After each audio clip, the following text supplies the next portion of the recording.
Ah, je suis à vous. D'accord. Vous allez bien? Je vais très bien. Et il fait beau à Goma. Ah oui, je pense. Dieu nous a dotés de tout, de la nature et du lac, de tout ce que tu peux avoir de bien. D'accord. Tout va bien. Je vais directement passer à poser des questions qui peuvent vous choquer, mais laissez-moi être journaliste. Je te connais indépendant. Pose tes questions librement. Discutons, c'est du Congo qu'on parle. D'accord. Monsieur le coordonnateur, la situation des droits de l'homme ici dans l'AFC, on vous accuse d'avoir tué près de 3000 personnes lors de votre arrivée. Quelle est votre réponse? Bon, je voudrais d'abord vous dire merci et bienvenue à Goma. Et avant de parler des questions des droits de l'homme, l'autre question, permets-moi de rendre hommage aux vaillants lions de Saramboué, l'armée révolutionnaire congolaise, ceux qui sont sur le terrain et qui d'autres sont tombés. Hommage à son chef d'état-major, son commandant, le général Soutani Makinga. Mais hommage aussi à ceux de ces combattants et cadres de l'AFC qui se sont donnés, qui se sont sacrifiés et qui se sacrifient encore pour la libération du Congo. Maintenant, revenons sur votre question touchant le droit de l'homme. Les droits de l'homme. Et les 3000 personnes. Je pense que nous sommes dans une lutte. Lutte pour les changements, lutte pour la paix, lutte pour la dignité des Congolais. Il y a un prix à payer. Mais cette lutte-là va de tous les sens. Il y a la lutte militaire, mais il y a aussi la lutte communicationnelle.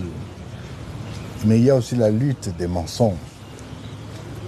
On utilise les mensonges comme une arme. Ça, ce sont des allégations mensongères. Et pour ça, je ne vais rien dire.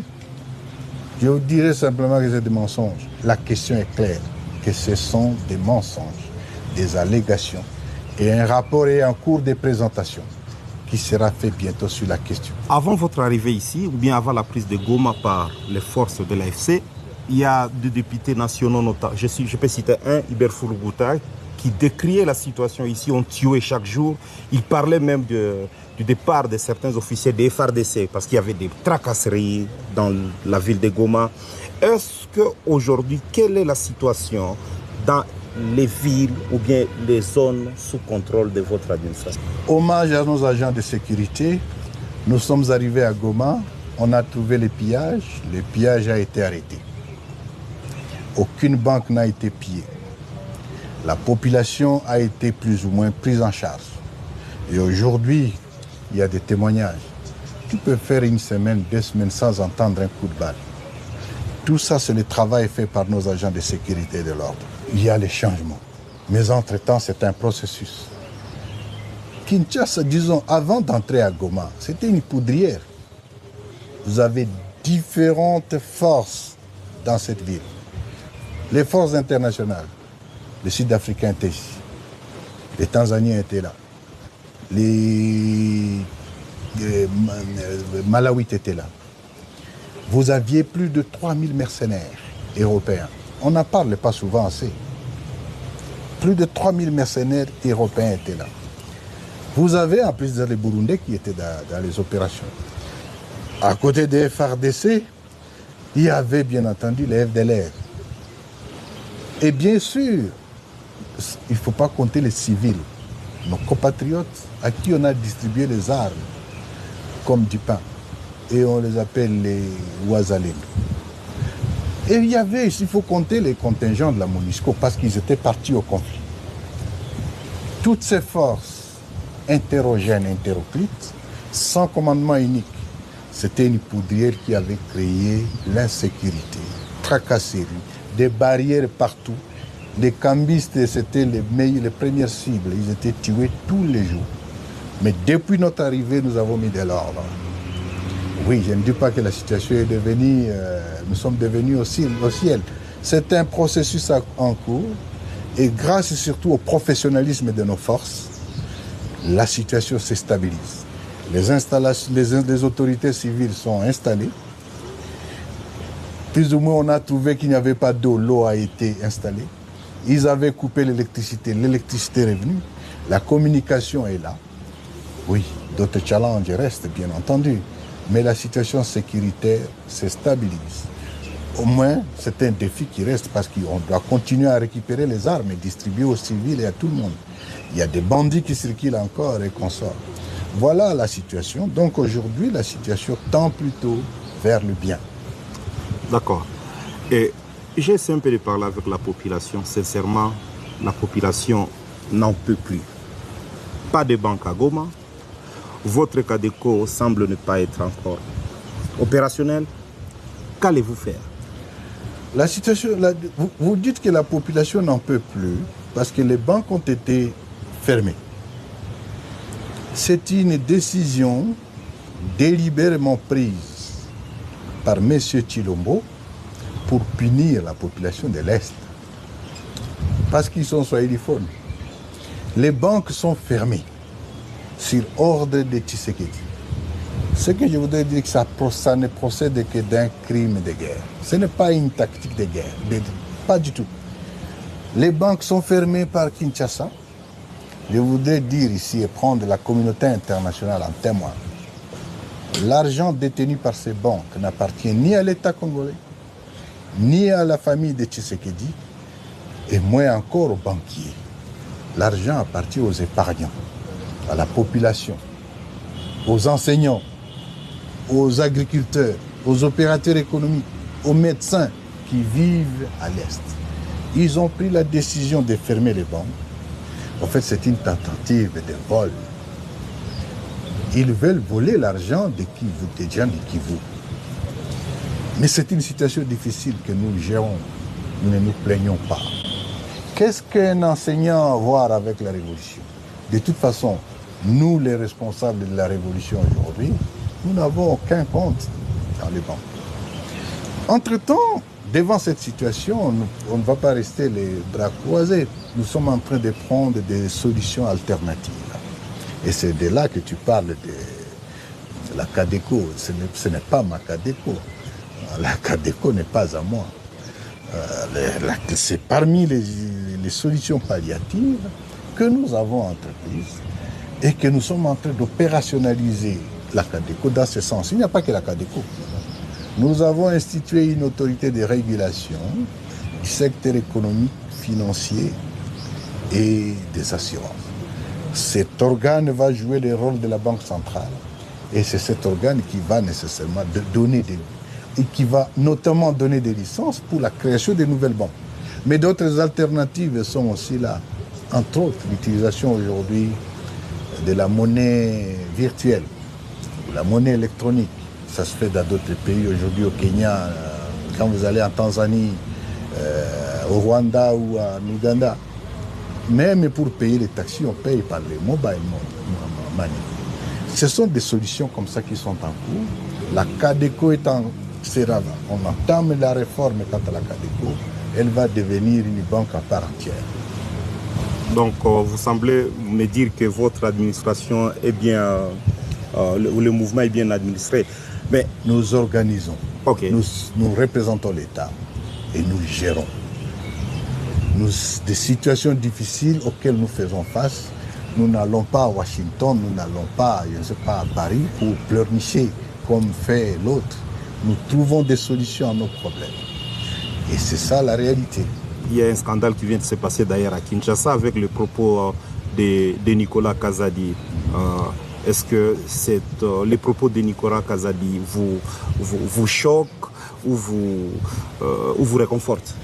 Non, je vous avais dit la fois passée que tout Congolais qui aspire au changement est membre de l'AFC. Et Nicolas est le premier. Nicolas Kazadi. Il est membre de l'AFC, plus ou moins, même s'il ne peut pas encore le faire physiquement, mais il le fait déjà en termes d'idéologie. L'AFC prône le changement. Et Nicolas a vécu ça, c'est un témoin. Ce qu'il a dit est scandaleux. Mais c'est d'autant plus important que la population nous donne maintenant raison. Le régime Tshisekedi, c'est une bande tribale de voleurs, d'escrocs, de détourneurs. En réalité, c'est que Nicolas, c'était celui qui avait la caisse de ces détourneurs. Et le chef de bande est connu. Le chef de bande de cette rapine, c'est lui-même, M. Tshilombo. Ce qu'il a dit, je lui dis coup de chapeau parce qu'il a dit la vérité. Ce qu'il a dit, de toute façon, vous n'avez pas encore su. Vous savez ce qui se passe aujourd'hui au niveau du trésor. Tout ce qui rentre au trésor, ça sort le soir. Et c'est pour aller à la famille présidentielle ou du moins à la présidence. Tu sais ce qui se passe? Même pour payer les agents maintenant, on fait recours aux entreprises. On a vidé toute la trésorerie. Les entreprises d'État ou bien les établissements d'État comme Fomine et consorts, c'est tout ce qui vient et qui est parti. Il n'y a plus aucune règle. Et c'est d'autant plus grave que toutes les institutions sont infantilisées. Le Parlement ne peut faire aucun contrôle. Et tout ministre qui ose même dire que non, telle entreprise, on va faire un contrôle, c'est lui-même le voleur en chef, le président, M. Tshilombo, qui interpelle les assemblées nationales, les membres, les députés nationaux et les sénateurs de ne pas interpeller les ministres, qui demande aux ministres d'arrêter de suspendre ou de prendre des actions disciplinaires quelconques contre les mauvais gestionnaires d'entreprise. C'est grave. On n'a jamais vécu ça et le pays est dos au mur. On a infantilisé les institutions, on a mis la terreur pour que personne n'ose soulever un mot. Et tout ça, c'est grave, c'est tout simplement inacceptable. Et c'est la raison pour laquelle je vous dis que tout Congolais est membre de l'AFC, parce que tout Congolais aujourd'hui aspire au changement, à ce qu'on balaie cette racaille. Le changement est voulu et attendu de tous. Vous critiquez la gestion de Tshisekedi. En même temps, le M23, vous êtes notamment dans les mines, notamment dans les mines de Roubaïa. Par où l'AFC écoule les minerais qu'elle exploite? Non, corrige, rectifie d'abord. Comment je vais rectifier? Non, vous êtes dans les mines. L'Alliance Fleuve Congo ou les M23, nous ne sommes pas dans les mines. Mais vous contrôlez Roubaïa. Nous sommes en train d'administrer l'espace libéré. Quand on administre, on n'est pas dans les mines. Je ne suis pas minier. Je ne suis pas un homme d'affaires. Non. Quand vous parlez de Roubaïa, ce qu'il faut dire... Et comment sortent les minéraux de Roubaïa? J'arrive. Okay. Permets-moi de te répondre, M. Wembi. Nous sommes arrivés à Roubaïa il y a juste 11 mois. Et dès que nous sommes arrivés, avant même qu'on arrive à Roubaïa, nous avons pris une décision. Et cette décision, il y a une année, c'est la décision portant interdiction formelle à tout membre ou tout cadre de l'AFCM 23, militaire comme civil, comme politique, de s'immiscer soit dans l'exploitation et encore moins dans la commercialisation des substances minérales. L'activité minière dans les territoires qui sont les nôtres, pour des contraintes que nous subissons, c'est une activité en berne. Et c'est l'activité pour laquelle nous devons mobiliser les opérateurs économiques. Quant à ce, pourquoi c'est en berne? La question bancaire est importante. Nous continuons, l'insécurité dans certaines zones d'exploitation est encore là, et qu'on sort. Mais la question, posons-nous quand même la question. Avant que l'AFC M23 n'arrive à Roubaïa, avant ces minéraux qui exploitaient? Mais c'est la famille Tshisekedi qui exploitait ça. C'est la famille Tshisekedi qui a ravi cette mine à M. Mwanga Tchouchou. Où est-ce qu'ils exportaient? Ils exportaient toujours par le Rwanda. Ils exportaient toujours par l'Ouganda. Ils exportaient toujours par le Burundi. Aucune substance minérale ne part d'ici vers Kinshasa parce qu'il n'y a pas de route. Pourquoi vous ne posez jamais cette question? On dit, mais comment vous le faisiez? Non, je vous confirme encore L'Alliance Fleuve Congo M23 n'est pas dans les mines, n'est pas dans les business. Nous voulons le changement du pays pour la dignité du Congolais. Et puis le coordonnateur politique de l'Alliance Fleuve Congo AFC M23 Corneille Nangaa et son adjoint Bertrand Bissimois ont accueilli une deuxième vague des Congolais de la diaspora ce vendredi 9 mai 2025 à Goma. Il s'agit d'une vingtaine de candidats à la formation politico-militaire, parmi lesquels 9 femmes. Ces Congolais viennent de la Belgique, de France, d'Italie, du Canada, des États-Unis et de la Tanzanie. Et les États là où vous êtes, là où vous vivez, peut-être on peut considérer que c'est des conforts. Mais ces États-là ont fait ça. Nous pensons seulement qu'ils sont bien, ils ont de belles routes. Non. Ils sont passés par des États et ils sont passés par des sacrifices. Et nous, au Congo, on n'aime pas les sacrifices. La fois passée, je vous avais parlé de l'armée. La question était simple. Quelle est la mission d'une armée? Vous connaissez la réponse. La mission d'une armée, c'est faire la guerre. Ce n'est pas ce qu'on nous apprend, oh, c'est pour défendre l'intégrité. On défend l'intégrité du territoire en faisant la guerre. Et qu'aujourd'hui, on est en train de créer cet embryon d'armée. Notre armée s'appelle Armée révolutionnaire congolaise. Bienvenue, Madame Nathalie. Les jeunes gens qui viennent même du Katanga, ils viennent. Il y a des gens qui sont là, des répondants qui sont là. C'est M. Tarzan. Il y a des jeunes gens qui parlent des calémiers, des machines. Il y a des canaux.